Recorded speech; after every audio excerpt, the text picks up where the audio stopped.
By the early 1500s, their councils governed wars, alliances, and trade with remarkable sophistication. When Jacques Cartier sailed up the St. Lawrence in 1534, he met Iroquoian-speaking peoples who greeted him not with awe, but with savvy. They traded furs for iron axes and knives, adopting European tools into their own world on their own terms. Cartier's men, however, stumbled into one cultural misstep. When offered tobacco, they tried smoking it, only to cough violently, complaining it burned like pepper. To the Iroquois, it was a sacred plant; to the French, it was a taste they had yet to understand. Their longhouses bustled with life. Inside, extended families lived together, each clan marked by hearths lined down the center. Outside, women tended fields of maize, beans, and squash planted in mounds, a technique that replenished the soil and is still admired by agricultural scientists today. Authority, too, often rested with women. They controlled the food stores, chose the chiefs, and, when necessary, had the power to strip a failing leader of his title. Out on the Great Plains, the ancestors of the Lakota and Cheyenne kept their world bound to the bison. With bows tipped in obsidian or chert, hunters brought down the massive beasts with deadly precision. Some wore wolf skins to disguise themselves, crawling low through tall grass, mimicking predators until they were close enough to strike. At Olson Chubbuck in Colorado, archaeologists uncovered the bones of nearly 200 bison from a single hunt, evidence of the staggering scale of these drives. Their lives were recorded not only in bones but in art, pictographs scratched into stone at places like Writing on Stone in Alberta, where warriors with shields and spirit figures stand frozen in prehistoric panels, telling stories of triumph, ceremony, and survival. Yet as these societies flourished, an invisible enemy had already arrived. Disease, smallpox, measles, influenza, spread silently along trade routes, faster than any European army. By the 1540s, Mississippian villages once alive with song and ceremony were falling silent, their plazas abandoned. In the Caribbean, the Taino, who had first greeted Columbus with generosity, were nearly wiped out within a generation. Still, resistance endured. In 1519, leaders like Cacique Enriquillo launched guerrilla campaigns that lasted for years, striking back against Spanish rule. Their defiance proved that even against overwhelming odds, native peoples refused to vanish quietly.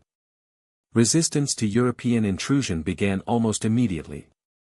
In the Caribbean, Taino fighters fled into the mountains of Hispaniola, waging guerrilla war against the Spanish who thought the islands would fall easily into their control.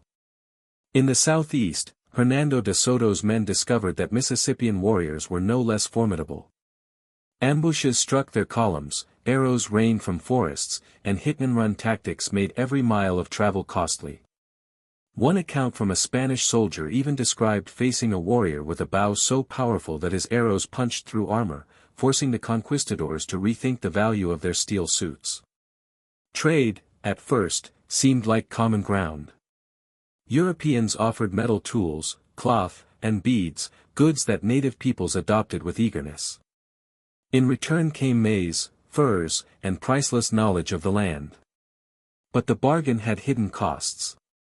Dependency grew, and soon some tribes fought each other to control the fur trade. Among the Haudenosaunee, raids expanded, partly to secure pelts demanded by French traders. Meanwhile, the French themselves developed unusual tastes. They were so enamored with native maple syrup that they traded for it enthusiastically, perhaps wondering why breakfasts back home never tasted quite as sweet. By the middle of the 16th century, the native world was reshaping under these pressures. Mississippian societies, already weakened by epidemics, began to fragment. Towns once alive with song and ceremony fell silent, populations reduced by as much as 90% in some areas. Yet while some centers crumbled, others doubled down. The Iroquois Confederacy strengthened its bonds, councils of chiefs guided by clan mothers ensuring that decisions were made with unity. In the southwest, Puebloan villages held firm, building tighter, more defensible communities. Along the northwest coast, far from immediate European settlement, the Haida, Tlingit, and Kwakwaka'wakw continued their golden age largely untouched, their cedar canoes still ruling the waters, their potlatches binding society with feasts and gifts. The native story at this point became high drama. Spanish, French, and soon English colonizers were pouring into the continent, bringing disease and ambition like a wrecking ball into finely balanced worlds. But the peoples of the Americas did not simply roll over. They resisted, adapted, and turned strategy into survival. Some fought outright, others forged uneasy alliances, and many blended old traditions with new tools to endure. By the 1550s, smallpox and measles had cut devastating paths through the southeast. Estimates suggest mortality rates in certain towns reached 9 out of 10. Great centers like Coosa and Coffetechequi, once vibrant hubs of power and trade, shrank or were abandoned altogether. And yet, resistance flared. When Spanish explorer Tristan de Luna attempted to plant a colony, he found himself beset by native opposition. Rather than welcoming new rulers, the Mississippian descendants fought to defend their homelands, proving that even in the face of catastrophe, defiance remained. In 1559, when Spanish forces under Tristan de Luna attempted to establish a settlement in what is now Alabama, they quickly discovered that the southeast was far from defenseless. Local tribes, likely ancestors of the Creek, harassed the expedition with relentless guerrilla tactics.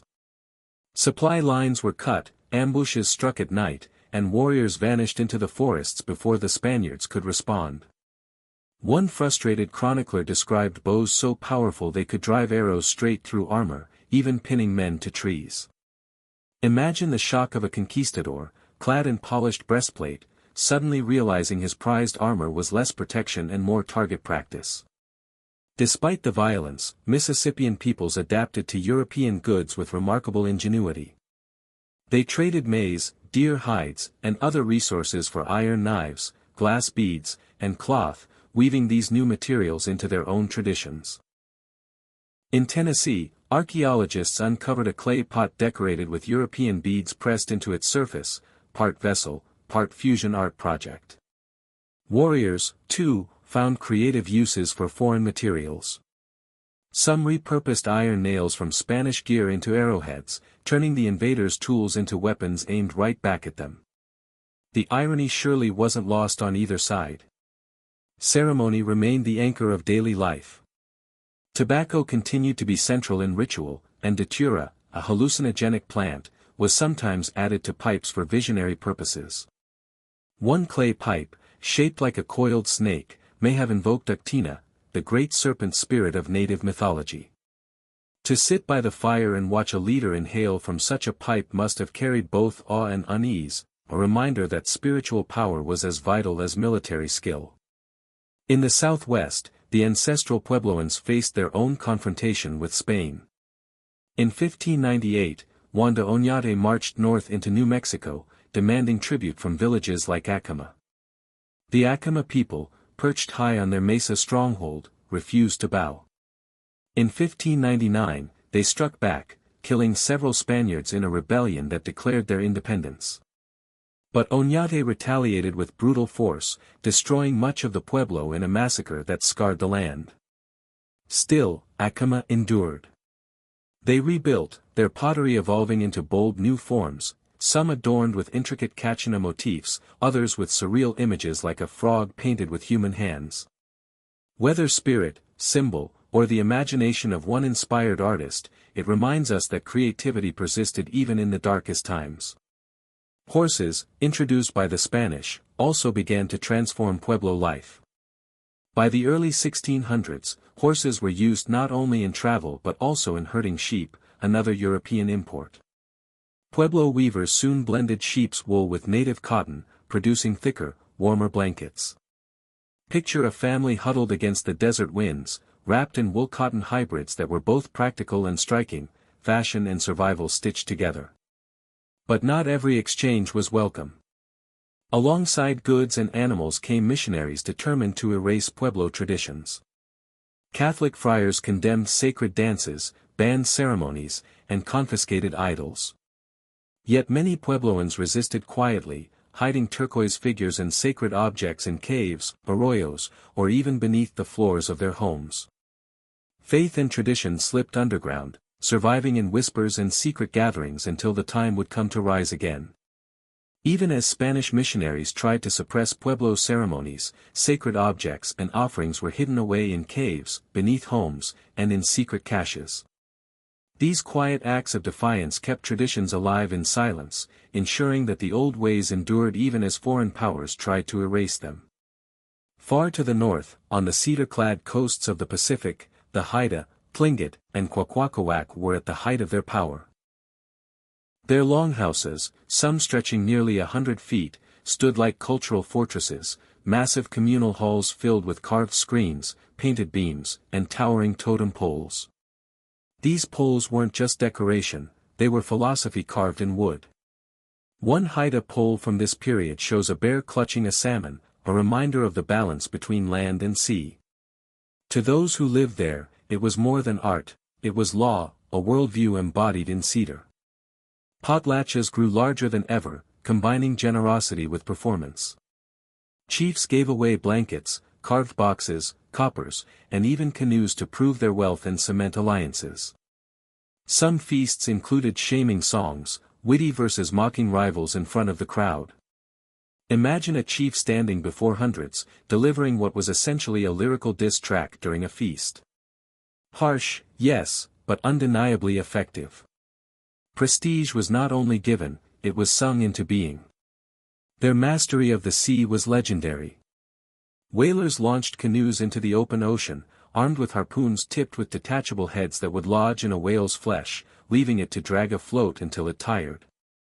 Some hunters coated these tips in a paste of crushed shells and seaweed, believing it gave spiritual power to the strike. To face a 40-ton whale with only paddle, prayer, and sharpened bone was the definition of courage, and a testament to a culture that believed the sea itself was alive with spirit. Trade routes stretched south into California, bringing abalone shells north in exchange for obsidian and hides. One remarkable find from this period was a cedar box inlaid with mother-of-pearl so polished it gleamed like a mirror. It was wealth made dazzling, as much status symbol as storage chest.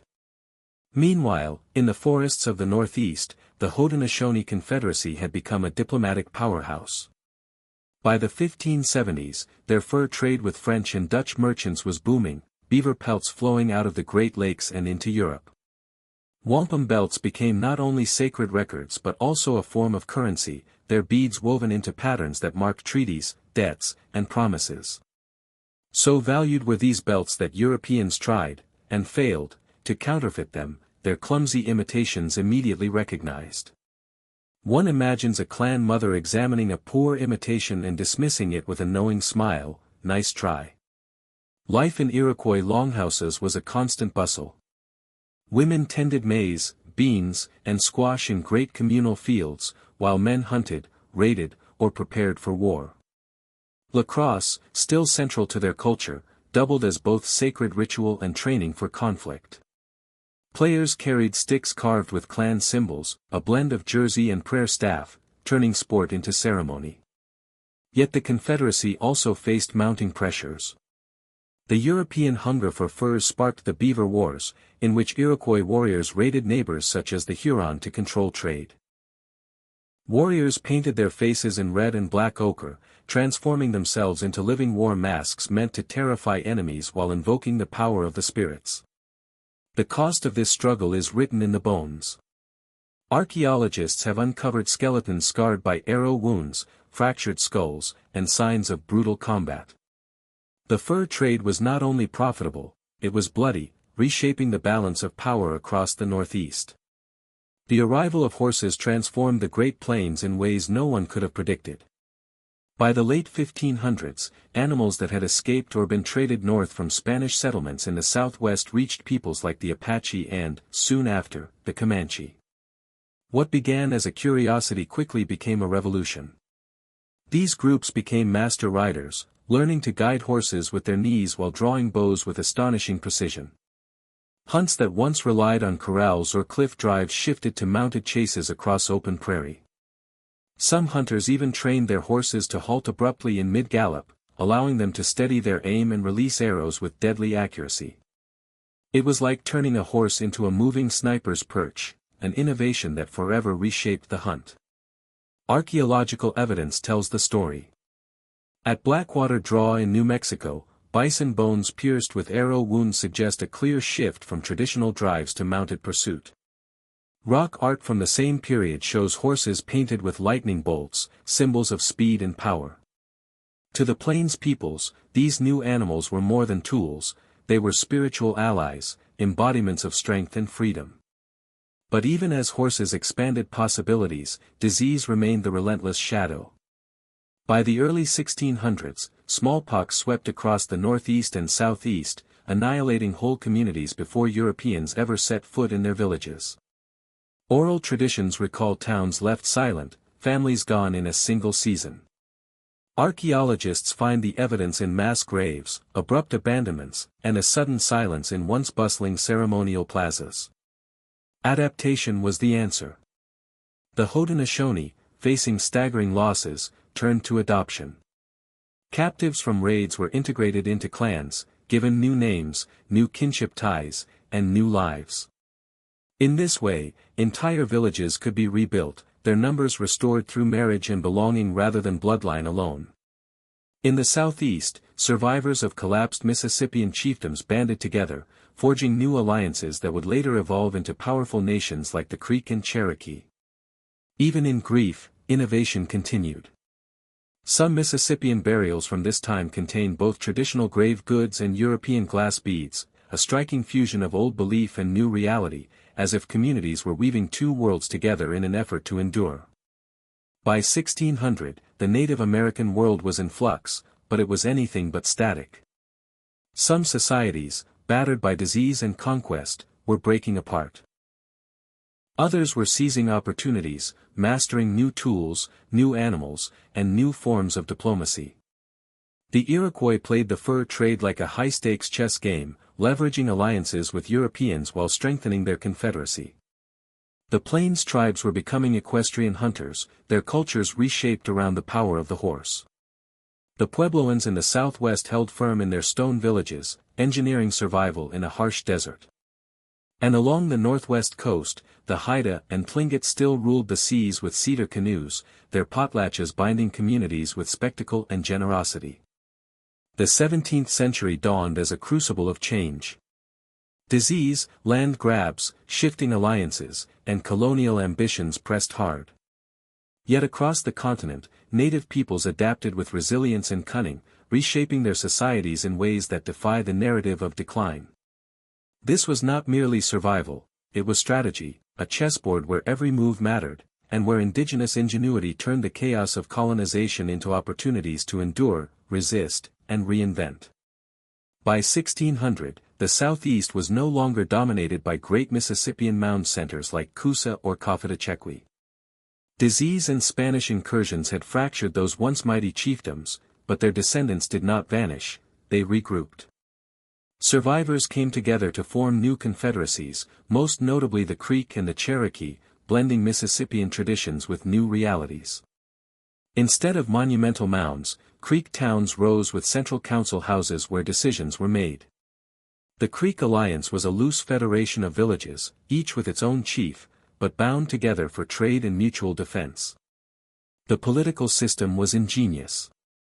Creek towns were divided into red and white categories, red for war, white for peace.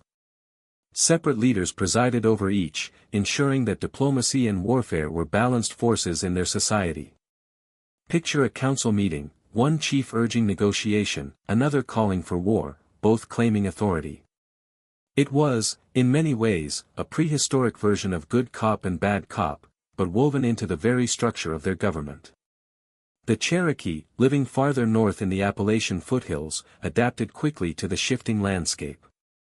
They adopted European iron hoes, which boosted their maize and squash harvests, helping them sustain larger communities. Cherokee women, already renowned for their weaving, crafted baskets so tightly woven they could hold water.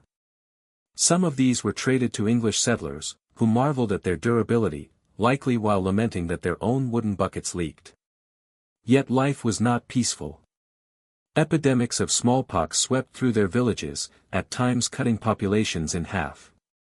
Despite these losses, the Cherokee resisted. Using guerrilla tactics, they struck back against Spanish intrusions and later against English encroachment. Archaeologists even uncovered a burial containing a musket ball placed with the deceased, perhaps a warrior's mark of pride, or a grim reminder of the new threats reshaping their world. Meanwhile, in the southwest, the Pueblo peoples faced Spanish colonization head-on. In 1680, after decades of tribute demands and suppression of their dances and ceremonies, they rose up. The Pueblo Revolt, led by a religious leader named Pepe from San Juan Pueblo, became one of the most successful indigenous uprisings in North America. Coordinating across dozens of villages, rebels used knotted cords to synchronize the attack, a communication system as clever as any telegraph. The Spanish, unprepared for such unity, were driven from New Mexico for 12 years. In the years that followed, Pueblo villages rebuilt.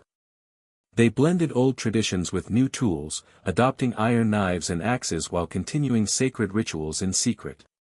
One pot from this era even depicts a Kachina spirit wearing a Spanish-style hat, a cheeky nod to their triumph, or perhaps a fashion statement carried with irony. Agriculture remained resilient. Farmers perfected their waffle gardens, small sunken plots that trapped scarce water, and constructed reservoirs to outlast droughts. At Zuni, offerings of ghost corn, tiny cobs planted not for food but as gifts to the spirits, ensured harmony between the living and unseen. Trade flourished as well. Horses and buffalo hides came from plains tribes, woven into robes that blended practicality with artistry. Yet even in these resilient communities, survival came at a cost. Skeletal remains from this period show worn joints, bent spines, and broken bones, evidence of hard labor etched into the body. Every feast, every ritual, every robe or pot was built upon the backs of people who worked tirelessly to hold their world together. Archaeologists studying skeletal remains from this era reveal two sides of life in native communities, joints worn down from grinding maize day after day, but also healed wounds that show neighbors cared for one another. A broken bone set properly, or a scar that had time to mend, speaks volumes about communities that looked after their injured. Survival was not just about toughness, it was about resilience and care woven into the fabric of daily life. On the northwest coast, the Haida, Tlingit, and Kwakwaka'wakw remained mostly untouched by direct European settlement, though Russian and Spanish ships had begun probing the edges of their world.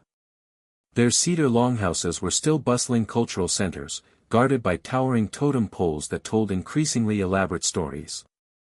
One Haida pole from this period depicts a woman holding a halibut, a visual proclamation of her clan's rights to rich fishing waters. It was less a work of art than a carved declaration, "This ocean is ours." Potlatches grew ever grander. Chiefs gave away thousands of blankets, carved boxes, and coppers in displays of wealth and authority. Some feasts featured grease trails, where valuable Yulican oil was poured on pathways as a gift. The result was both symbolic and comical, walkways so slick that guests risked sliding their way into the feast hall. Maritime skill underpinned this prosperity. Tlingit fishers used traps woven from spruce roots, so efficient they could haul in thousands of salmon in a single day.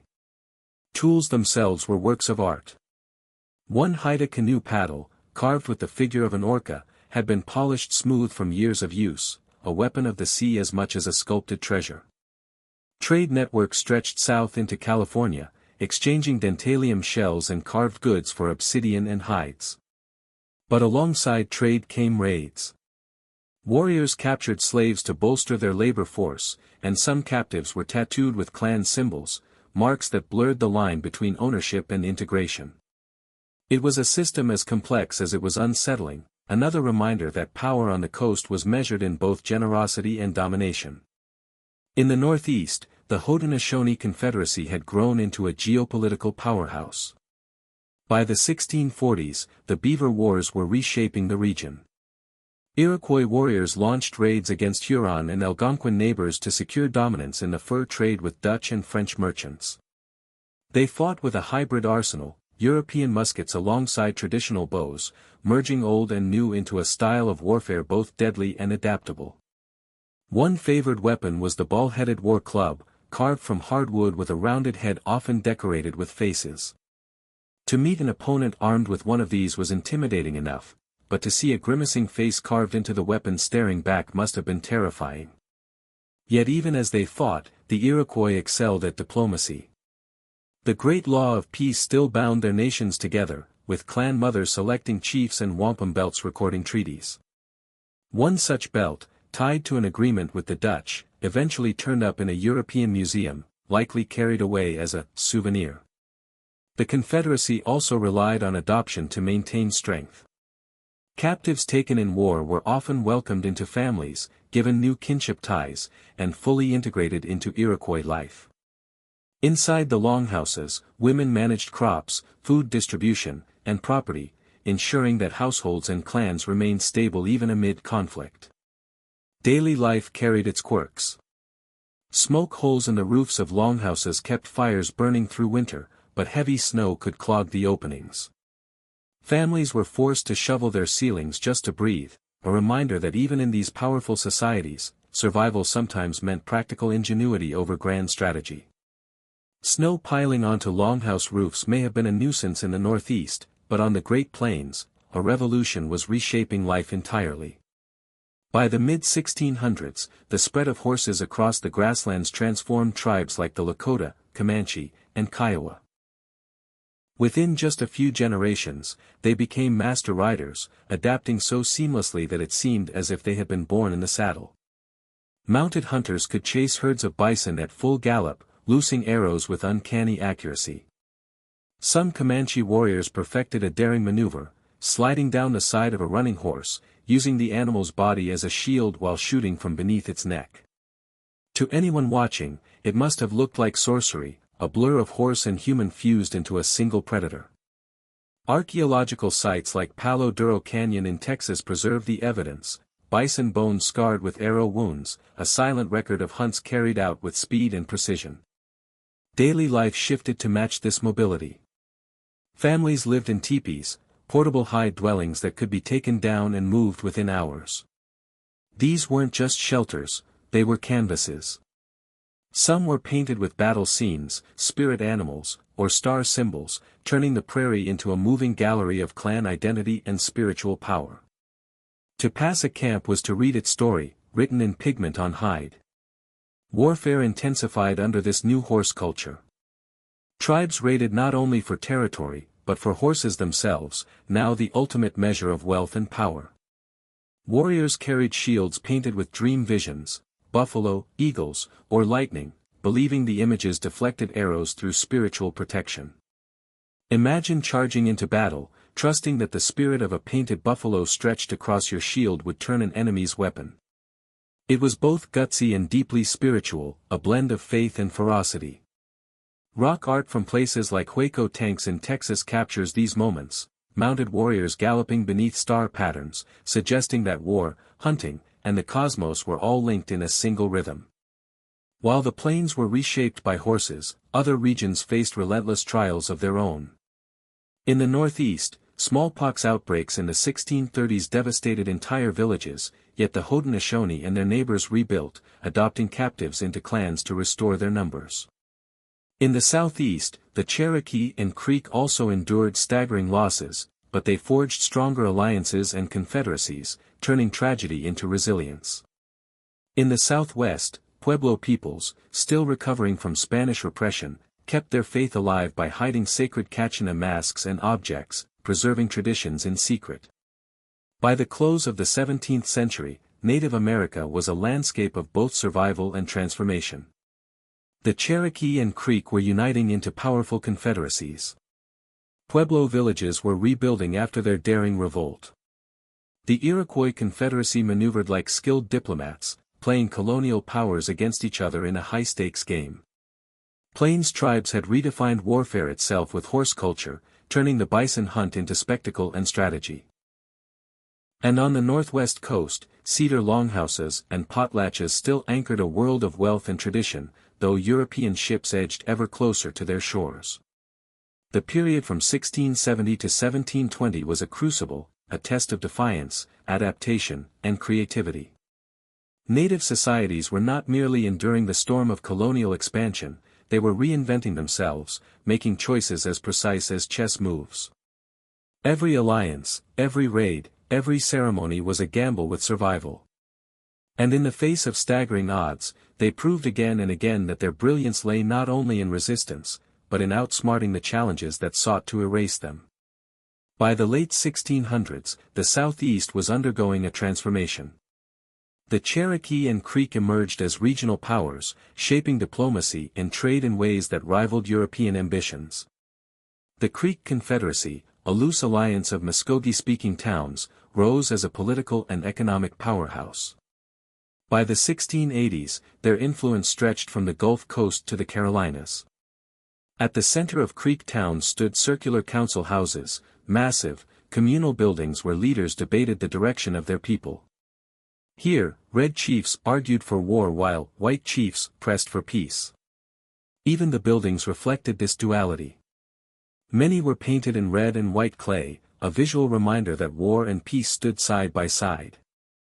Walking into such a council house, you'd know immediately who wanted to fight and who wanted to negotiate, no subtlety required. The forests of the Creek homeland became a goldmine of trade. Deer skins, prized in Europe for gloves and clothing, were the backbone of their economy. A skilled hunter might prepare 60 skins in a season, enough to barter for a musket, metal tools, or a cache of English cloth. This trade reshaped Creek society, turning hunters into economic linchpins and council houses into centers of negotiation with English merchants eager for pelts. Farther north, the Cherokee, rooted in the Appalachian foothills, built strong villages of log cabins surrounded by fields of maize, beans, and squash. Despite the devastation of smallpox, which in some outbreaks halved their population, they held firm. Cherokee women, who controlled both land and agriculture, wielded significant influence. They weren't just cultivating crops, they were key negotiators with English traders moving in from Carolina. Their craftsmanship also carried prestige. Cherokee women wove rivercane baskets dyed with walnut husks, producing geometric patterns so precise they rivaled European tapestries. These baskets, traded as far as Virginia, became luxury goods, admired not just for utility but for artistry. The Cherokee, however, were not only artisans and traders, they were fighters. In the 1690s, they launched raids against Spanish missions in Florida, using swift hit-and-run tactics to protect their lands from encroachment. Archaeological finds from this era reflect their adaptability. One burial revealed a clay pipe resting beside an English iron knife, a blend of tradition and imported tools that speaks to a people navigating two worlds at once. In the Southwest, Pueblo life was still adjusting to the aftermath of the 1680 revolt that drove the Spanish out for 12 years. By 1692, the Spanish returned under Diego de Vargas, but the Pueblo peoples, especially the Hopi and Zuni, negotiated hard to preserve autonomy. Ceremonies continued, often hidden from missionary eyes. Masks and sacred objects were concealed in caves and storerooms, brought out only when it was safe. During rain ceremonies, Hopi dancers used rattles made from dried gourds filled with seeds, creating a sound like rolling thunder, echoing across the mesas. To hear it was to stand inside a natural surround sound system, a prayer carried by rhythm and song. Their rebuilt pueblos reflected resilience. Compact, with thick adobe walls, they were fortified against raids and storms alike. Pottery from this period reflects the blend of spirituality and artistry. One Zuni pot depicts a rain cloud with wide, watchful eyes, as if the very weather was alive, observing its people. Was it a plea to the spirits, a symbolic prayer for rain, or simply an artist's dramatic flourish? Whatever the intent, it reflects a worldview where nature and spirit were inseparable. In the Southwest, Pueblo agriculture remained nothing short of genius. Farmers perfected methods that wrung life out of the desert itself. Terraced fields caught runoff from rare storms, while stone-lined reservoirs captured every drop of rainwater, turning dry mesas into productive landscapes. Some families even planted what was called ghost corn, tiny cobs deliberately grown not for food but as offerings to the spirits. These were gifts for unseen powers, a symbolic tip to the weather gods in hopes of a bountiful harvest. Trade with plains peoples further enriched Pueblo life. Horses and buffalo hides flowed into their villages, and weavers transformed the hides into heavy robes that combined practicality with artistry. The bones of those who lived then reveal the strain of survival and care alike. Skeletons show joints worn down from grinding maize day after day, yet also evidence of healed fractures and wounds.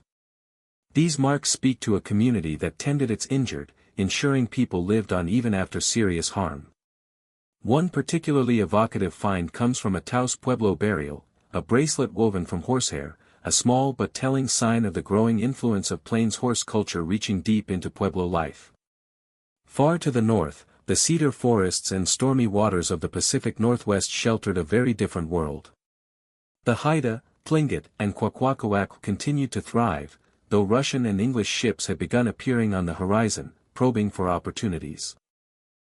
Their longhouses, sometimes stretching 100 feet, stood as cultural fortresses, their entrances guarded by totem poles carved with clan histories and spiritual lessons. One Haida pole from this era depicts a bear clutching a salmon, a carved declaration of the balance between land and sea, a wooden sermon on ecology that needed no words. Potlatches became ever more extravagant, a mix of generosity, rivalry, and spectacle. Chiefs gave away canoes, blankets, and copper plaques, cementing their prestige through lavish displays. Some feasts featured grease fires, where precious eulachon oil was poured directly into flames, producing towering bursts of light. To stand before such a fire was to witness power dramatized, a declaration of wealth through controlled extravagance. Their command of the sea was unmatched. Tlingit fishers built weirs of cedar stakes across rivers, guiding salmon into traps that could yield thousands of fish in a single day. Even the tools carried spiritual weight.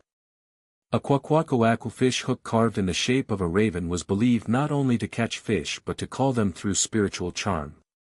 Function and symbolism intertwined so tightly that one could not be separated from the other. Trade routes stretched far south, exchanging dentalium shells for obsidian and hides. But alongside trade came conflict. War canoes, painted and fortified, carried warriors clad in wooden armor. Some wore helmets carved with human faces, eerie visages glaring across the waves. Imagine the psychological impact of paddling into battle and seeing an enemy whose helmet stared back at you like a ghostly double.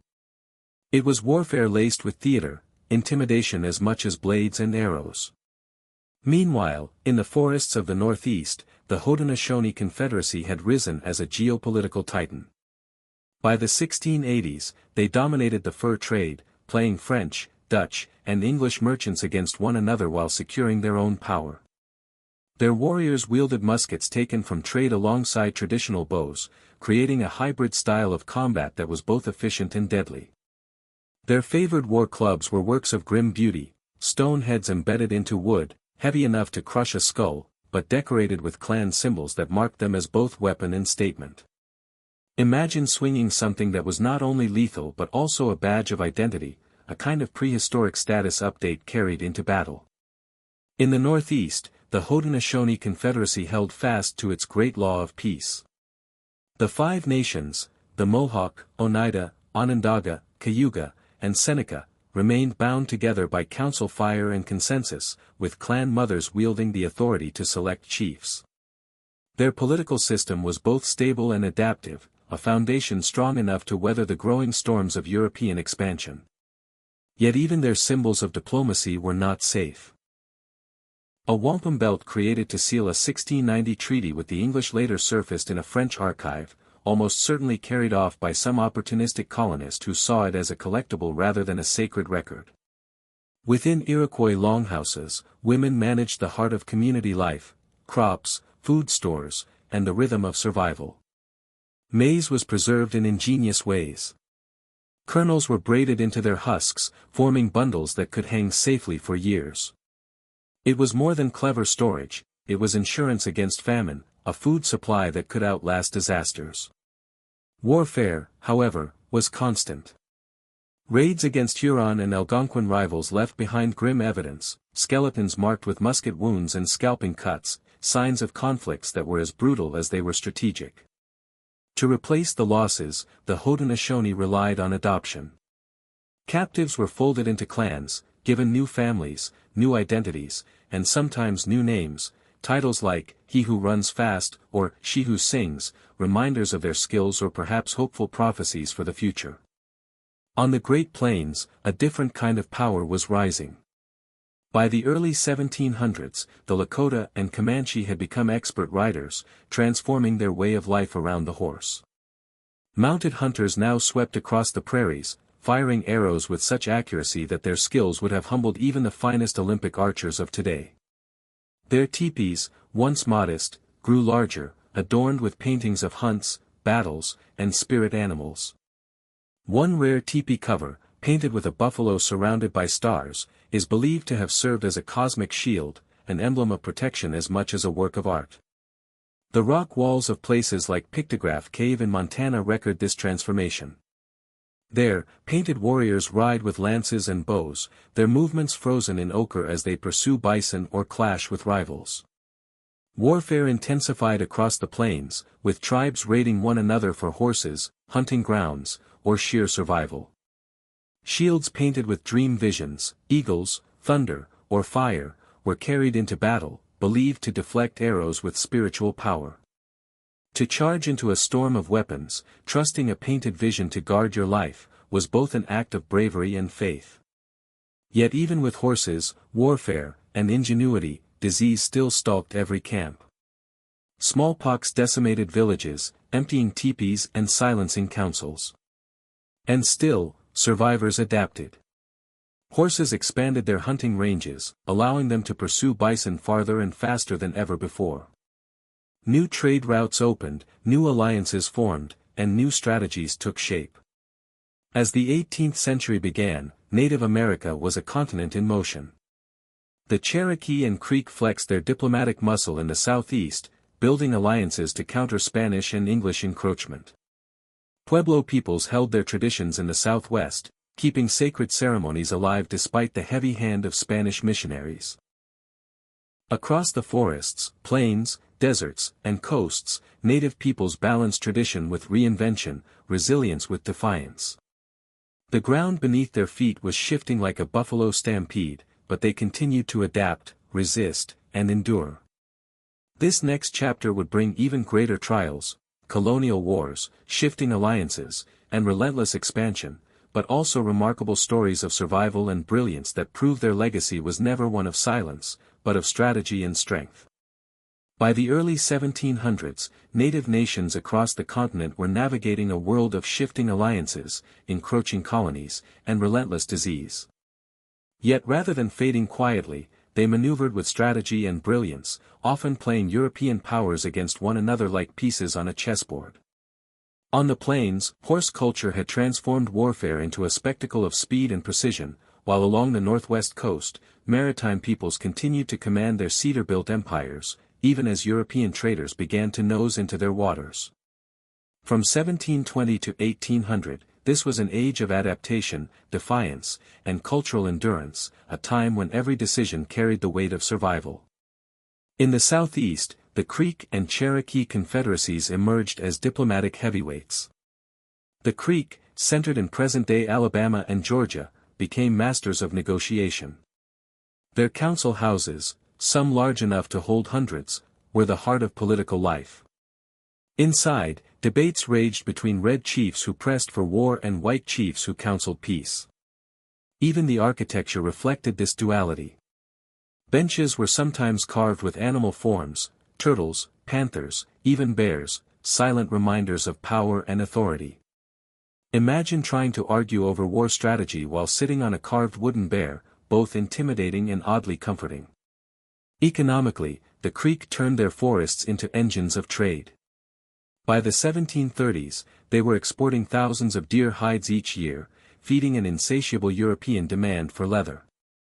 Traders could barter a stack of pelts for muskets, kettles, or even rum, often walking away convinced they had gotten the better end of the bargain. In reality, both sides believed they were winning, proof of the Creek's skill at manipulating colonial economies. To the north, the Cherokee held their own in the Appalachian foothills.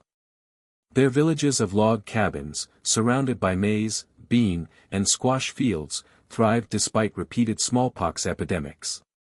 Cherokee women, who controlled agriculture and clan property, also played key roles in diplomacy. They often met directly with English traders, negotiating terms and ensuring their communities maintained leverage. Their artistry added to their prestige. Blankets woven from mulberry bark and dyed with sumac berries produced brilliant red so admired that colonists began imitating the style. Picture a British settler parading around in a Cherokee blanket, convinced he had stumbled onto the latest trend, unaware he was wrapped in indigenous ingenuity. But the Cherokee were not only traders and artisans, they were warriors. In the 1760s, during the Anglo-Cherokee War, they struck British settlements in retaliation for land seizures, using a mix of traditional tactics and new weapons. Archaeologists uncovered a warrior's grave from this period containing both a British musket and a traditional war club. The pairing says it all, old and new, blended seamlessly in the struggle to defend their homeland. Meanwhile, in the southwest, the Pueblo peoples continued to walk a careful line under Spanish rule. Having once expelled their conquerors in the Great Revolt of 1680, they now navigated a world of compromise and quiet resistance, keeping sacred traditions alive even under the watchful eyes of missionaries. Their resilience, like that of the Creek and Cherokee, lay in their ability to adapt without surrendering the core of who they were. After the Pueblo Revolt of 1680, the villages of the Southwest had managed to carve out a fragile measure of autonomy. Yet Spanish governors still demanded tribute, and missionaries continued their efforts to stamp out traditional ceremonies. The Hopi and Zuni, unwilling to surrender their identity, protected their sacred traditions in secret. Masks and ceremonial items were hidden away in caves and cliffside caches, emerging only during guarded rituals. Out of this era came something remarkable, the carved Kachina dolls. Fashioned from cottonwood, these small figures were used to teach children about the spirits. Some were painted with star patterns, linking the spirit world to the cosmos.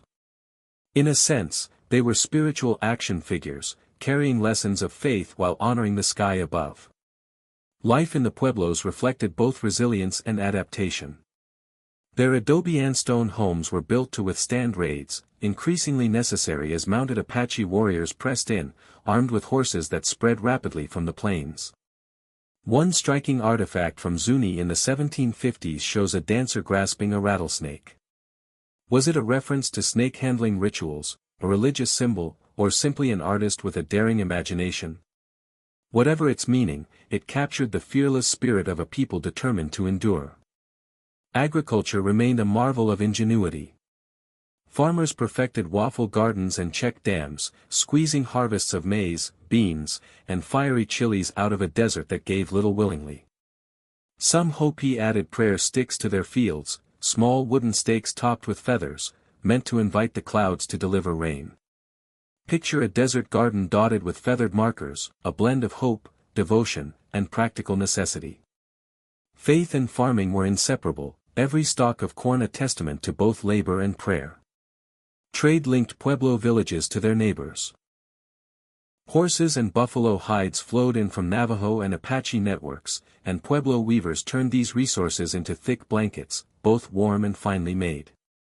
The bones of those who lived then tell a story of resilience, healed fractures, worn teeth from grinding maize, and scars of arrow wounds that hint at skirmishes with raiders. Their lives were hard, but they were also fiercely defended by communities unwilling to bow. Meanwhile, far to the north, the Haida, Tlingit, and Kwakwaka'wakw still reigned as cultural powerhouses. By the mid-1700s, Russian and British traders were regular visitors, bringing iron tools in exchange for furs and goods. Longhouses stood as living museums, adorned with towering totem poles that recorded lineage and legend. One Tlingit pole from the 1740s depicts a wolf devouring the moon, a myth tied to eclipses that also marked clan identity. It was both cosmic story and family crest, carved into cedar for all to see. Potlatches remained the heartbeat of social life, growing ever more extravagant. Chiefs distributed blankets, coppers, and even slaves to solidify prestige.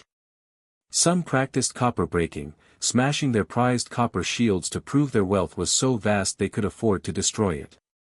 Imagine wrecking a luxury car in front of a crowd, not from anger but to boast, "I have plenty more." It was prestige through spectacle, Northwest style.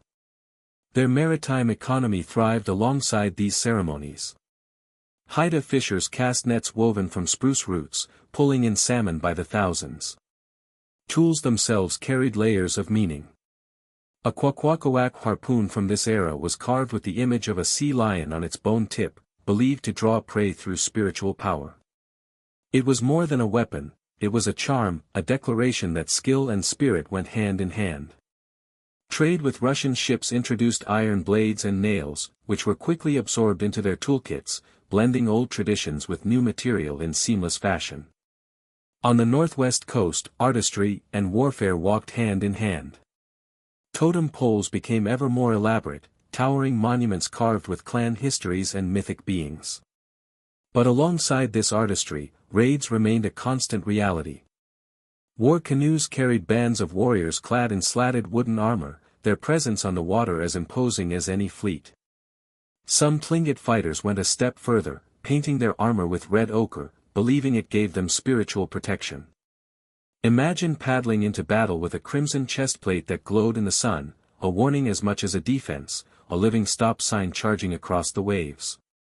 In the northeast, the Haudenosaunee Confederacy stood as both diplomatic titan and military force. By the 1720s, they were balancing fragile alliances with the French and English, leveraging one against the other while raiding their rivals, particularly the Huron. Their warriors carried muskets alongside tomahawks, blending European technology with traditional skill. Their war clubs were as much statements of identity as weapons, some inlaid with wampum beads, deadly yet decorative. Picture a warrior swinging a club bedazzled with shell inlays, a fusion of style and slaughter that made every strike symbolic.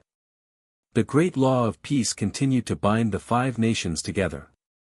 Treaties were recorded in wampum belts, each pattern preserving agreements and alliances. One such belt, crafted in the 1740s for a treaty with the British, later turned up in a Philadelphia pawn shop, almost certainly stolen by a trader looking to make a quick profit. It's a reminder that what the Haudenosaunee saw as sacred, colonists too often reduced to mere trinkets. Life inside longhouses was sustained by the labor and wisdom of women. They managed agriculture, growing the Three Sisters, maize, beans, and squash, and preserved food to last the brutal winters. Smoked fish flavored over maplewood became a delicacy, so good that French traders eagerly sought it out, offering knives and trinkets in exchange for a taste. One can almost imagine a colonist walking away with a smoked trout in hand, convinced he had struck the deal of the century. Warfare, though, was never far from daily life. Skeletons from this period reveal bullet wounds and scalping marks, reminders of conflicts fought over trade and survival. To maintain strength, the Haudenosaunee continued their practice of adopting captives, weaving them into clans through kinship, names, and rituals. It was not only a strategy of survival but a declaration: no matter the losses from disease or war, the Confederacy would endure. On the Great Plains, the rise of horse culture turned tribes like the Comanche, Lakota, and Cheyenne into mobile superpowers. By the mid-1700s, their riders hunted bison with unmatched mastery, chasing herds across open prairie. Comanche warriors were famed for a breathtaking maneuver, leaning beneath a galloping horse's neck to fire arrows, using the animal's body as a living shield. To their enemies, it looked like magic; to their own people, it was the ultimate expression of courage and skill. Their teepees became more than shelter, they were canvases. Covers painted with battle scenes, animals, or visions from dreams declared identity and power. One extraordinary example bore the image of an eagle clutching lightning bolts, a symbol of strength and ferocity. Living inside such a dwelling was like carrying a cosmic warning: don't test us. Rock art sites like Bear Butte in South Dakota captured this energy, depicting mounted warriors with bows, immortalizing the thrill of the chase on stone walls. War on the plains intensified. Tribes raided one another for horses, territory, or honor. Some Lakota warriors carried coup sticks, used not to kill but to touch an enemy in battle. To strike a rival with a coup stick and walk away alive was considered the height of bravery, victory without bloodshed. Gutsy, yes, but also a deeply cultural form of honor. Yet even as warfare and horse culture flourished, disease continued its devastation. Smallpox epidemics cut through villages, reducing populations but never extinguishing their will. Survivors adapted, using horses to expand their hunting ranges, forging new alliances, and reasserting power across the prairies. As the 18th century drew to a close, Native America was a world transformed, battered by epidemics and colonial pressure, but still alive with resilience, strategy, and creativity. As the 19th century dawned, native nations across the continent were fighting to preserve their ways of life. Some forged new alliances, others resisted with cunning, and many blended tradition with innovation. The coming decades would bring American independence, new wars, and an accelerating push westward, but the legacy of native resilience refused to fade. Between 1800 and 1850, Native America became a stage of resistance, adaptation, and cultural tenacity, even as treaties, forced removals, and wars reshaped the land beneath their feet. In the southeast, the Cherokee and Creek bore the brunt of U.S. expansion. By the early 1800s, the Cherokee, centered in Georgia, Tennessee, and North Carolina, had developed a society that impressed even their detractors. They built log towns, established schools, and maintained a stable government. In 1821, Sequoyah, a Cherokee silversmith, created a written syllabary for his language. Within years, literacy soared, rivaling that of neighboring settlers. By 1828, the Cherokee were publishing the Cherokee Phoenix, a bilingual newspaper printed in both Cherokee and English. Imagine walking through a frontier town and picking up a paper written by people who not only matched but often surpassed the colonists in print culture. It was nothing short of revolutionary. At the same time, the Cherokee blended European practices with their own traditions. They farmed with plows, cultivated cotton fields, and even built plantations, but retained their matrilineal clan system and spiritual practices. It was cultural alchemy, mixing old and new to strengthen their place in a world that was closing in. The Creek, meanwhile, maintained a looser confederacy of towns across Alabama and Georgia. They traded deer skins and corn for firearms, cloth, and tools, weaving European goods into their daily lives. Their council houses, still painted red and white to represent war and peace, remained centers of debate. Leaders argued over how to respond to the tide of American settlers pouring into their lands. Some Creek chiefs even adopted European fashion, donning long coats over traditional breechcloths, a blend of attire that must have puzzled traders at the posts, half diplomat and half warrior in appearance. But beneath the debates, pressure mounted. The Creek War of 1813 to 1814 revealed the fractures within their society. A militant faction known as the Red Sticks resisted American encroachment and clashed not only with U.S. forces but with fellow Creek allied to the United States. The conflict culminated at the Battle of Horseshoe Bend, where Andrew Jackson's troops and allied native warriors killed more than 800 Red Stick fighters. Archaeological finds from the aftermath include burials of Creek warriors laid to rest with both muskets and traditional war clubs, a poignant symbol of a people caught between two worlds.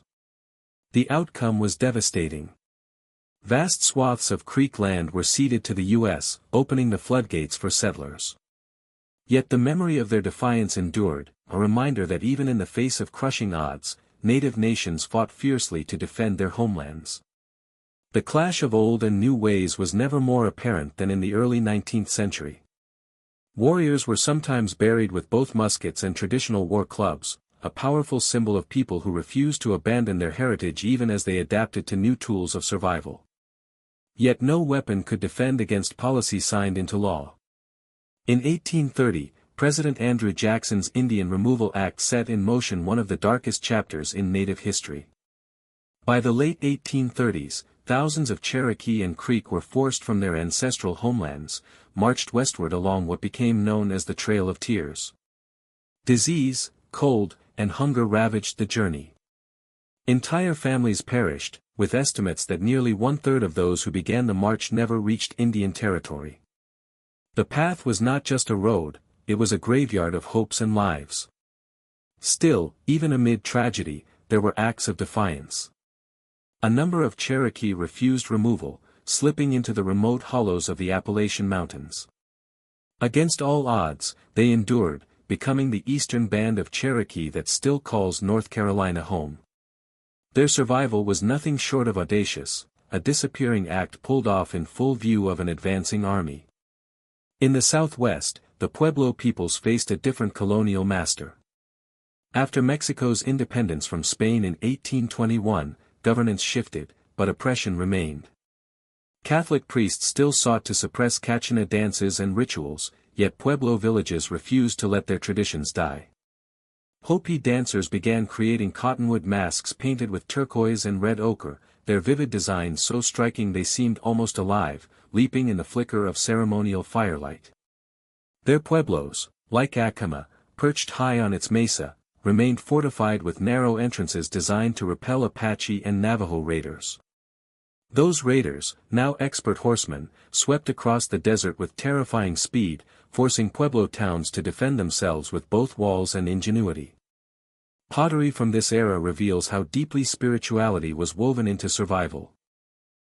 One Zuni pot from the 1820s depicts a raincloud pierced by a lightning bolt, likely a plea for relief during a decade of punishing drought. To paint such a hope onto clay and fire it into permanence was to immortalize a prayer in stone. Pueblo agriculture also adapted. Farmers incorporated new crops from Mexican trade, planting chilies and peaches alongside their maize. Some developed windbreak gardens, building stone walls around fields to shield plants from relentless desert gusts. It was farming as fortification, an added layer of labor that transformed cornfields into miniature fortresses. Trade linked them to the plains. Buffalo hides made their way into Pueblo villages, where weavers turned them into heavy robes that carried both warmth and status. The bones of those who lived through these years reflect their struggle, healed fractures from falls, worn joints from grinding maize, and arrow wounds from constant clashes with raiders.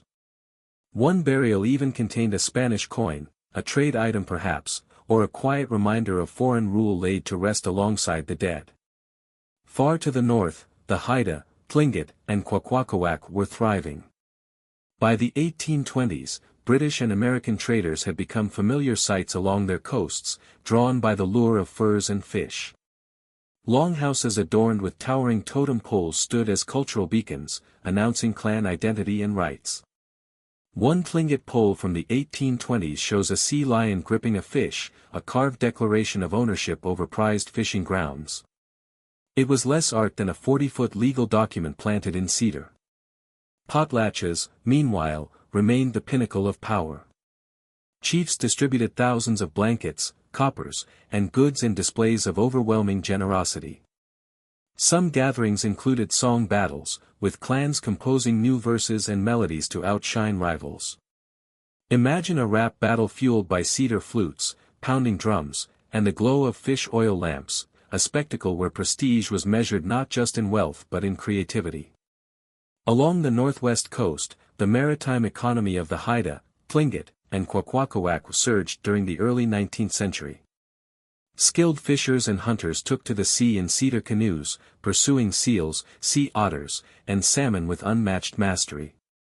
These were not just vessels, but works of engineering and artistry, their carved prows slicing through icy waves like blades. Tools, too, carried meaning. Archaeologists uncovered a Kwakwaka'wakw net weight carved in the likeness of a whale, both practical and symbolic, a charm meant to ensure the nets always came back heavy with catch. Every stroke of the carving was a reminder that survival was as much about spirit as skill. Trade with Europeans deepened during this period, bringing iron blades, kettles, and glass beads into their longhouses. But with those goods came devastation. Smallpox swept through the coast in the 1830s, cutting down entire communities. Shamans responded with ritual, wielding carved bone wands in ceremonies meant to banish the invisible enemy. To an outsider, the sight may have seemed desperate, waving a carved stick at disease, but to the people, it was sacred, a symbolic act of fighting back with every ounce of faith and tradition they held. Far to the east, the Haudenosaunee Confederacy faced its own upheaval. The American Revolution fractured the once united Five Nations. Some, like the Mohawk, threw their weight behind the British, hoping to preserve alliances and land. Others, like the Oneida, sided with the Americans, believing new ties might protect their sovereignty. When the war ended, they found themselves caught in the middle, rewarded with broken promises and shrinking territory. Treaties in the 1790s, including the Treaty of Canandaigua, recognized Haudenosaunee lands on paper, but settlers poured across borders all the same. Yet the Haudenosaunee carried on with resilience. Diplomats used wampum belts to negotiate, the beads carrying messages in patterns more binding than ink. One 1794 belt depicted two figures holding hands, a visual treaty of peace and brotherhood, art and politics woven together. Inside their longhouses, women remained the foundation of survival, managing crops and food stores. Their ingenuity sweetened daily life. Maple sap was boiled into sugar cakes, a delicacy so delicious that colonists quickly copied the recipe. Picture a settler clamoring for Indian sugar, while the people who invented it quietly smiled at the irony. Still, warfare remained ever present. Haudenosaunee warriors fought with muskets and tomahawks, their faces painted in red and black ochre. The designs transformed them into living masks, frightening opponents with the weight of spirit as much as steel. Skeletons from battle sites bear the scars of these brutal encounters, bullet wounds and scalping marks etched into bone. It was a world where peace was fragile and survival demanded both diplomacy and ferocity. On the Great Plains, horse culture reached its zenith. Tribes like the Lakota, Comanche, and Cheyenne dominated the prairie, their lives revolving around the bison hunt. Riders could shoot arrows at full gallop, some leaning beneath their horses' necks to fire from cover, a feat of coordination so precise it was like performing surgery in the middle of a car chase. Their teepees reflected this dynamic life, painted with battle scenes, celestial visions, and protective symbols. One Cheyenne teepee cover bore a radiant sunburst, believed to shield its inhabitants from harm, a canvas fortress with a cosmic warranty. The artistry of the plains was etched into stone as well. Rock art at sites like Medicine Lodge in Wyoming depicts mounted warriors charging with feathered lances, capturing the energy and thunder of the hunt and the battlefield. Raids became a way of life, with tribes clashing over horses, grazing lands, or glory. Warriors carried medicine bundles into combat, filled with sacred items such as eagle feathers, beads, or bits of bone. Some believed these talismans could turn aside bullets, defying the musket's deadly promise. To ride into battle trusting a feather to stop lead was equal parts faith and audacity, a marriage of courage, spirituality, and bravado that defined the plains. The mid-19th century was a crucible for Native America. Disease, war, and relentless American expansion reshaped entire worlds. Smallpox devastated the plains tribes, yet those who survived turned their mastery of the horse into a tool for survival and power, expanding territories and sharpening their dominance across the prairies. As the United States surged westward, railroads and settlers moving like a runaway train, native nations confronted new wars, forced removals, and the suffocating grip of treaties. But their resilience, ingenuity, and cultural brilliance did not vanish. Instead, they adapted, resisted, and found ways to endure. From 1850 to 1900, native life became a saga of reinvention. In Oklahoma, the Cherokee and Creek rebuilt from the trauma of the Trail of Tears. The Pueblo peoples resisted fresh waves of settlers. The Iroquois Confederacy clung to shrinking homelands in the Northeast. On the plains, horse and rifle defined power, while along the northwest coast, maritime peoples defended their traditions even as colonial traders multiplied. It was an era where every stand was a statement, and survival itself became a form of defiance. For the Cherokee and Creek, exiled to the new Southeast in Indian Territory, the struggle was to rebuild. By the 1850s, the Cherokee had re-established towns with schools, churches, and even a government modeled on that of the United States, complete with a written constitution. Sequoia's syllabary ensured literacy thrived, and the Cherokee Phoenix continued to publish, now from Oklahoma. Their resilience showed not just in politics but also in the land. Cherokee farmers began cultivating peaches, a crop introduced by Europeans. Orchards bloomed across their new homeland, and the fruit sold briskly to settlers who marveled at the sweetness. The irony was sharp: Cherokee orchards outshone colonial farms, a taste of revenge served fresh and ripe. But stability was fragile. The Civil War fractured native nations as it did the United States. The Cherokee and Creek split, some siding with the Union, others with the Confederacy, each faction hoping to secure better treatment when the war ended. One remarkable figure was Cherokee General Stand Watie, who became the last Confederate general to surrender in 1865. For him, the war was less about North versus South than about survival and bargaining for his people's future in a conflict not of their making. The Creek, too, rebuilt their confederacy in Oklahoma. Council houses became arenas of debate over land rights and trade, echoing centuries-old traditions while facing new realities. Many Creek families adopted cattle ranching, blending it with traditional farming. Some even branded their cattle with symbols drawn from ancient Mississippian pottery designs, a direct nod to their mound-building ancestors. These markings were more than brands, they were a statement of continuity, a declaration that despite exile and change, their roots ran deep. This was the paradox of the mid-19th century, native nations adapting to survive in worlds remade by colonization, yet carrying forward their traditions in ways that kept their heritage alive.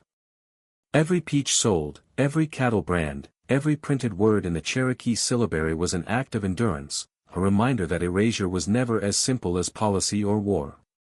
Branding cattle with symbols drawn from Mississippian pottery was like tattooing history onto a living herd, but even these declarations of heritage couldn't stop the tide of American settlement. Encroachment never ceased, and treaties such as the 1866 Reconstruction Treaties forced the Cherokee and Creek to surrender more of their already reduced lands. Resistance simmered. Small groups of warriors struck at settlements, raiding as acts of both survival and defiance. Archaeologists have even uncovered the grave of a Creek fighter buried with a Union Army button, perhaps a trophy, perhaps a trade item, symbolizing the tangled web of resistance and adaptation in an age where alliances blurred. In the Southwest, the Pueblo peoples faced yet another new authority after the U.S. seized New Mexico from Mexico in 1848. Despite government pressure to abandon their traditions through schools and churches, the Hopi and Zuni maintained their Kachina ceremonies. In this period, Hopi artisans began carving Kachina dolls with movable arms, teaching children about sacred dances through play. They were spiritual tools disguised as toys, action figures with a purpose, linking generations to the spirit world. Pueblo towns like Taos and Acoma remained fortified against the constant threat of Navajo and Apache raiders, their thick adobe walls standing as a bulwark of endurance. The artistry of the era reveals just how deeply spirituality and creativity intertwined. A Zuni pot from the 1870s depicts a butterfly with human eyes, a design that might have represented a spirit guide, or simply the imagination of an artist with a daring streak. Whatever the intent, it remains a masterpiece in clay, blending natural and supernatural in one stroke. Agriculture adapted to new markets. Pueblo farmers sold surplus maize and chilies to settlers, their fields feeding both their communities and the growing American presence. One remarkable crop was blue corn, prized for its nutritional value and used in sacred meals. Settlers marveled at its vivid color, buying it not only for taste but for novelty. Imagine a dish that was both holy and marketable. Centuries before, Instagrammable food became a trend. Trade with Plains tribes brought more horses, and many Pueblo men became skilled riders, blending horsemanship into a way of life once rooted primarily in farming. Skeletal remains from this period speak to the toll and the resilience of Pueblo existence, joints worn from years of grinding maize, fractures healed with care, and even signs of early dental work using agave fiber. It was resilience not just in culture, but in body. Farther north, the Haida, Tlingit, and Kwakwaka'wakw faced mounting pressures from American and British traders. Smallpox ravaged their villages in the 1860s, cutting populations in half, yet survivors rebuilt. Their longhouses still rose, and their totem poles still stood as monuments to endurance. One Haida pole from the 1850s depicts a bear clutching a canoe, a carved testament to strength on both land and sea. It was resilience literally written in cedar. Potlatches remained the heartbeat of Northwest Coast society, but colonial authorities began outlawing them, calling them wasteful displays. Chiefs responded with ingenuity, hiding blankets and coppers in caves to throw secret feasts. These underground gatherings were acts of both defiance and joy. Imagine smuggling ceremonial goods past colonial officials to throw what amounted to an outlawed rave of generosity. Their maritime economy thrived all the same.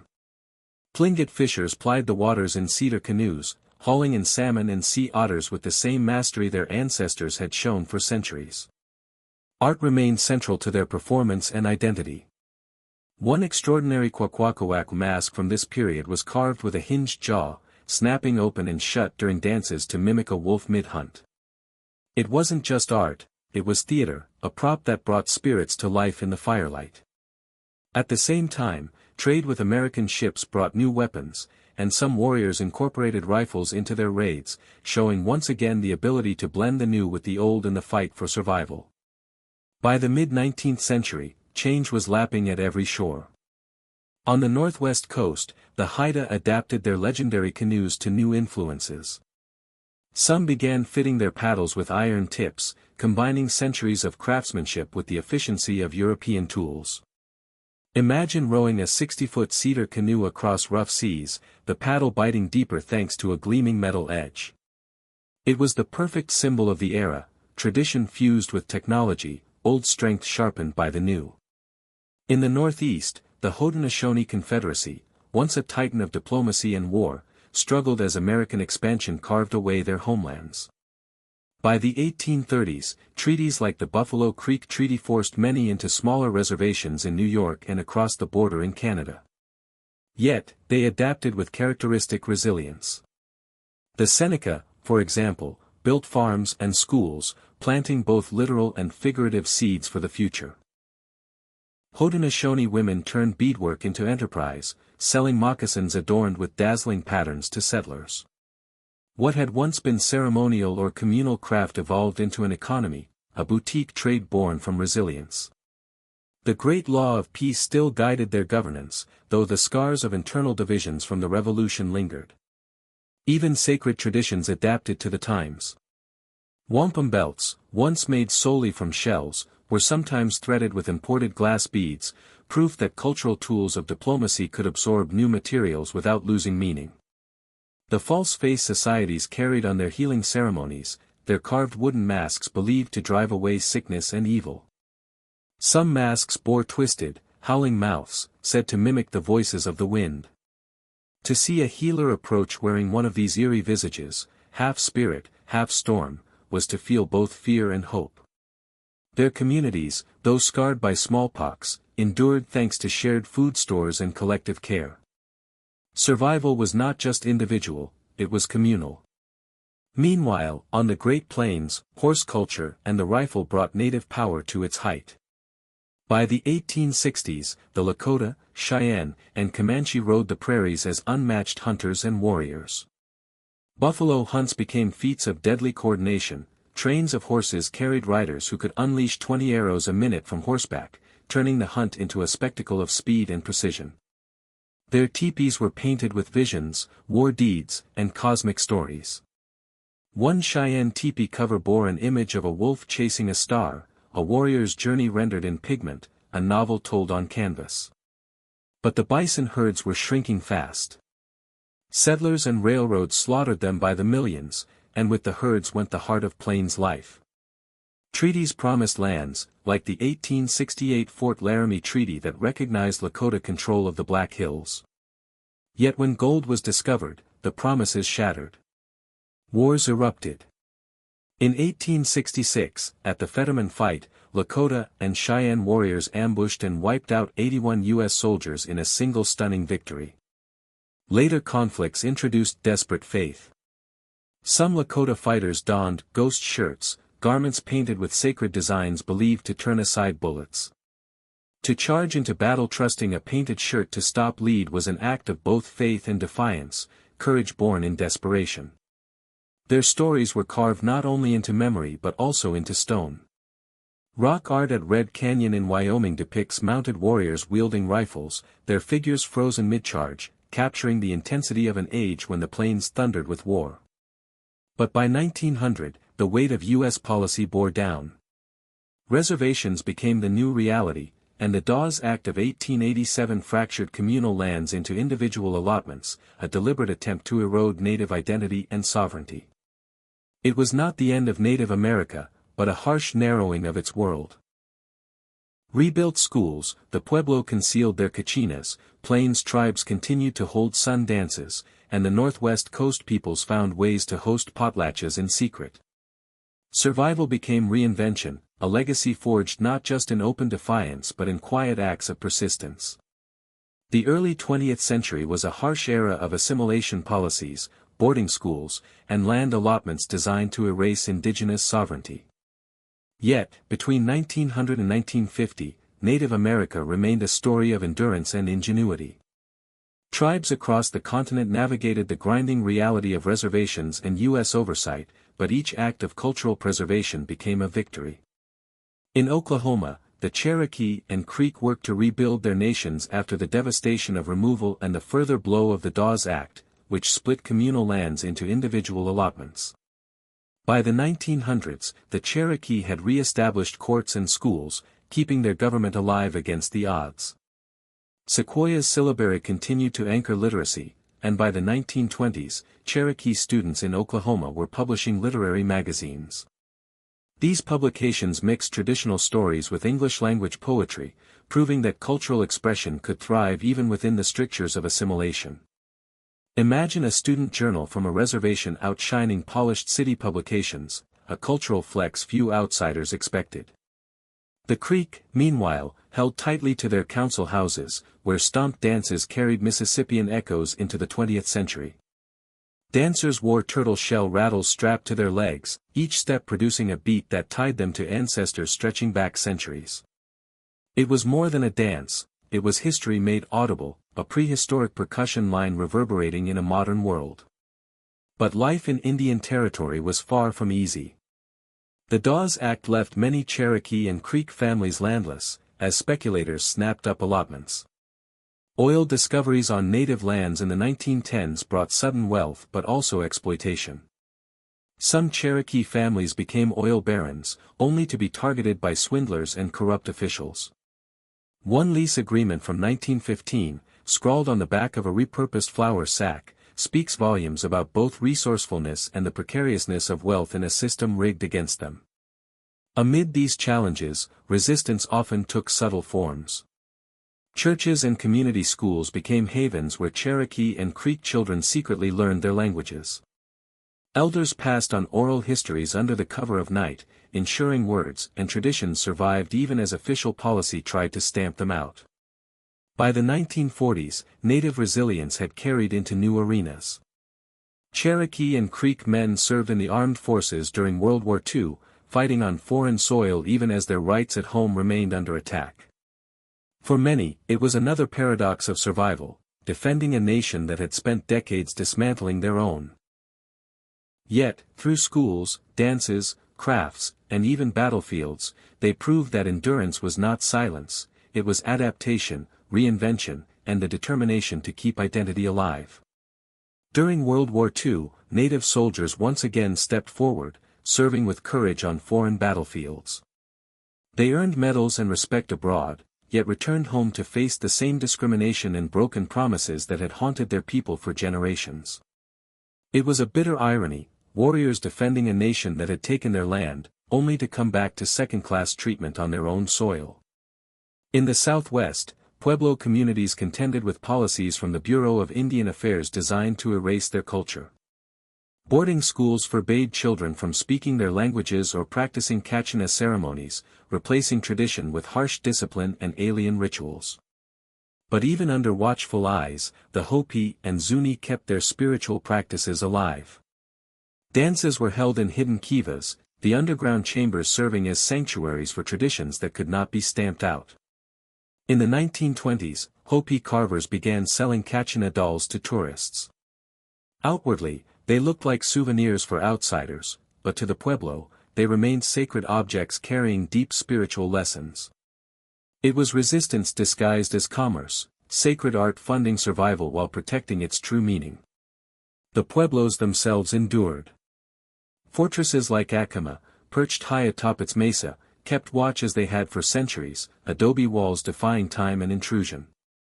Pueblo artisans infused even hardship with humor and beauty.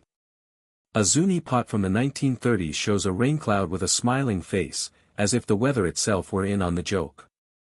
Agriculture shifted as farmers incorporated steel plows into their fields, growing maize and chilies with modern efficiency. Yet faith remained close to the soil. Some Hopi farmers still planted prayer feathers alongside their crops, tying eagle feathers to sticks in hopes of drawing rain. It was farming as both devotion and practicality, gardens that were as much altars as they were food supplies. Trade with Navajo neighbors brought wool, woven into blankets that carried both warmth and artistry, sold at trading posts to sustain families. The bones of those who lived then reveal both hardship and resilience, signs of malnutrition from meager reservation rations, alongside healed injuries that prove communities continued to care for their own. In one Taos Pueblo burial, a silver dollar was found placed beside the body, a symbol of shifting times, perhaps a trade token, or a quiet acknowledgement of a new economy shaping old traditions. Far to the north, the Haida, Tlingit, and Kwakwaka'wakw wrestled with bans imposed by U.S. and Canadian authorities, who labeled potlatches wasteful and uncivilized. But tradition refused to die. By the 1920s, chiefs organized secret potlatches in remote villages, hiding blankets and copper shields from officials. One Tlingit leader in 1925 even staged a potlatch under the guise of a fishing camp, disguising the gathering as a work party to fool authorities. It was cultural rebellion cloaked in everyday life, like throwing an underground rave with a spiritual purpose. Totem poles continued to tower over villages, though some were stolen and carried off to museums. Yet artistry persisted. A Haida pole from the 1910s depicts a bear holding a salmon, carved with such realism that it seemed ready to leap into the waves. To see it from across the bay was to read a story carved into cedar, a reminder of history too big to erase. Winter dances carried on as well, some featuring masks with abalone eyes that shimmered in firelight. One Kwakwaka'wakw mask, designed to mimic a sea spirit, glowed as if alive, transforming ceremony into theater. Even modern trade crept into tradition. By the 1930s, potlatches sometimes included canned goods as gifts, canned peaches given alongside blankets and coppers. The blending was strange, but it symbolized what native peoples had always done, adapt while holding on. Smallpox and tuberculosis struck hard, taking lives and weakening villages. Yet clans endured, their survival anchored in oral tradition, the stories passed from elder to child like a lifeline through the storms of history. In the Northeast, the Haudenosaunee Confederacy endured into the 20th century, though their reservations in New York and Canada grew smaller with every passing treaty. Survival meant adaptation. Many Iroquois men found work as loggers and construction workers, but the Mohawk in particular gained renown as skywalkers, laboring high above cities on steel skeletons. From the Empire State Building to the bridges of New York, they walked beams hundreds of feet in the air without fear. Their balance and courage drew from traditions that valued agility and nerve. It was as if warrior training had shifted from battlefield to skyline. Culture adapted too, in ways both symbolic and striking. In the 1920s, a Seneca artisan crafted a beaded belt not with traditional clan symbols, but with the outline of a skyscraper. It was a visual acknowledgement of a new reality. The old ways weren't abandoned, they were evolving alongside modern life. Iroquois women, meanwhile, continued teaching beadwork, husking corn, and passing on stories. One enduring custom was the faceless corn husk doll, crafted without features. Rooted in a legend warning against vanity, these dolls were hauntingly blank, meant to remind children of humility. What might look unsettling to outsiders carried profound meaning within. Boarding schools loomed over daily life, seeking to erase culture, language, and tradition. But families resisted, hiding wampum belts and passing them down in secret. These sacred records of law and history became treasures of defiance. Illness, too, left scars. Tuberculosis spread through reservations, but evidence shows how communities rallied together, sharing food and care. Survival, as always, was a collective effort. Out on the Great Plains, the story was shifting toward tragedy. By the 1870s, the vast bison herds that had sustained tribes for centuries were nearly gone, slaughtered by settlers and railroads. Yet resistance burned brightly. In 1876, at the Battle of Little Bighorn, Lakota and Cheyenne warriors under leaders like Sitting Bull and Crazy Horse annihilated Custer's 7th Cavalry in a stunning victory. Horses were painted with lightning bolts, believed to give them speed and power. To charge into battle on a horse streaked like a storm cloud was to ride intimidation itself. But victories were fleeting. By the 1880s, most Plains nations were confined to reservations. The Wounded Knee Massacre of 1890, where U.S. troops killed more than 300 Lakota men, women, and children, marked a brutal end to open resistance. Reservation life was harsh. The Dawes Act broke up communal lands, forcing allotments that stripped away traditional systems. Still, resilience remained. Sun dances continued in secret, with Lakota dancers wearing sashes dyed from wild berries, their flashes of color a spark against the grimness. Teepees gave way to cabins, yet painted hides often hung on walls, reminders of the stories once told in circles beneath open skies. Art became another form of survival. Cheyenne ledger drawings from the 1880s depict warriors in surreal new settings, one showing a fighter astride a train, an old identity sketched into the framework of a new world. By the 1940s, Plains veterans carried warrior traditions onto foreign battlefields in World War II, continuing to fight even as their homeland still bore the weight of colonization. As the 20th century advanced, Native America's story turned again, toward resurgence. Despite assimilationist policies, language suppression, and land theft, education, art, ceremony, and community carried on. The coming decades would see not only survival, but revival, as tribes across the continent began reclaiming rights, revitalizing traditions, and stepping into modernity with legacies too strong to erase. By the mid-20th century, Native nations across the continent faced assimilation policies and the grinding weight of marginalization.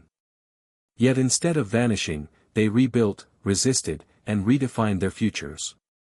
The Cherokee and Creek in Oklahoma restored their nations after decades of allotment and forced assimilation. The Pueblos safeguarded sacred traditions against federal oversight. The Haudenosaunee pressed their fight for sovereignty.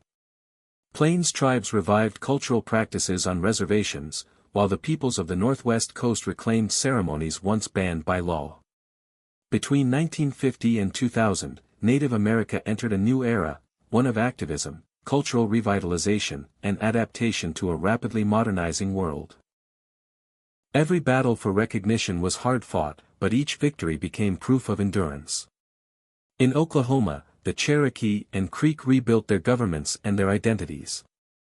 By the 1950s, the Cherokee had strengthened their tribal governance with elected leaders who prioritized education, healthcare, and economic development. Sequoia's syllabary remained at the heart of cultural pride, still taught in schools, keeping the language alive for new generations. Community centers echoed with stomp dances, the rhythm of shell shakers grounding the present in the past. By the 1960s, Cherokee language programs had embraced new tools, vinyl records were used to teach pronunciation. It was tradition meets technology, a proto-podcast of ancient syllables spinning on record players in classrooms. Their voice also re-emerged in print. The Cherokee revived their newspaper, now the Cherokee Advocate, publishing stories of cultural pride and political struggle. A 1970s issue, for instance, included a recipe for fry bread printed alongside editorials on sovereignty, a perfect blending of everyday culture and the fight for self-determination. The Creek, or Muskogee Nation, placed equal emphasis on preservation. Stomp dances remained central to community life, with dancers donning turtle shell rattles and ribbon shirts. By the 1980s, flashes of modernity appeared in their regalia, neon-colored threads woven into traditional outfits, glowing like disco lights under the fire-lit dance grounds. It was a bold statement: tradition need not be static, it could shimmer and evolve. Both the Cherokee and Creek faced the harsh reality of federal termination policies in the 1950s, which sought to dissolve tribal status altogether. They resisted through relentless legal battles, and by the 1970s their efforts bore fruit. The 1978 Indian Self-Determination Act returned more control to tribes over their schools and services. One Cherokee school responded by starting a gardening program, where students cultivated traditional crops like blue corn. These classrooms became cultural laboratories, teaching science and heritage side by side. By the 1990s, new forms of sovereignty emerged in economics. Tribal casinos opened, generating funds for hospitals, schools, and scholarships. For the Cherokee, gaming revenues built not just wealth, but independence. It wasn't simply gambling, it was the transformation of colonial impositions into self-sustaining opportunity. A masterclass in turning centuries of lemons into lemonade. And in the Southwest, the Pueblo continued to stand firm, protecting their Kachina ceremonies against federal assimilation efforts. Their sacred dances, masked figures, and prayers to the spirits endured in defiance of every attempt to silence them. In the Southwest, Pueblo communities continued to hold fast to their sacred ceremonies, even as the Bureau of Indian Affairs pressured them to abandon traditional lifeways in favor of Western practices. The dances, songs, and rituals carried on in plazas and kivas, often under the gaze of outsiders, but their spiritual essence remained guarded. By the 1970s, Hopi carvers had found a surprising way to blend tradition with survival, selling Kachina dolls through mail-order catalogs. These sacred figures, once gifted within the community, now traveled the world as collectibles. To the buyer, they were art; to the carver, they remained vessels of meaning. It was resistance disguised as commerce, like running an underground Etsy shop with a spiritual heartbeat. Villages such as Acoma remained strongholds of culture, their adobe houses still clustered along cliffs and mesas.